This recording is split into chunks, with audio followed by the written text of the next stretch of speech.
لا هذه غير مثلا كما كنحسبوا على الاشاعات، واللي عنده شي دليل قاطع يجيبوا لنا وممكن نجاوبوا. هاد الاشياء هادو كيتنسبوا لينا، لان الفنان ملي كيوصل لواحد المستوى كما ربما يديروا ليه الصوره ديالو يميكسيو. كاين بزاف الحوايج اللي ولاو في هاد المواقع اللي هي الالكترونيكيه، لكن اللي عنده شي دليل قاطع يجيبوا لينا وممكن نقبل هذا السؤال هذا. شكرا لك محترم.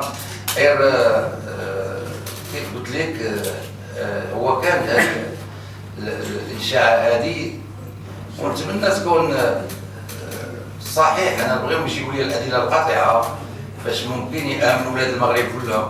كتهضر لي عليه بعد شخصيا انا اصلا ما كنعرفوش اصلا، حتى بنتي عليا حتى دابا اصلا، واحتراماتي ليه ونتمنى ان شاء الله نعرفو كفنان، ونتمنى هذا الشيء يتحقق وتبان الحقيقه عاد باش ممكن نتمنى الجرائد كلهم المهنيين يعني يكتشفوا على هذه الاشياء هذو ويعرفوا الحقيقه. ويمكن لين هنا فين غنهضروا على الموضوع، لان هذا كيف قلت لك هذه وشيه كاذبه وانا باقي كنقولها، وانا اللي كنتحمل المسؤوليه ديالها. هذا هو.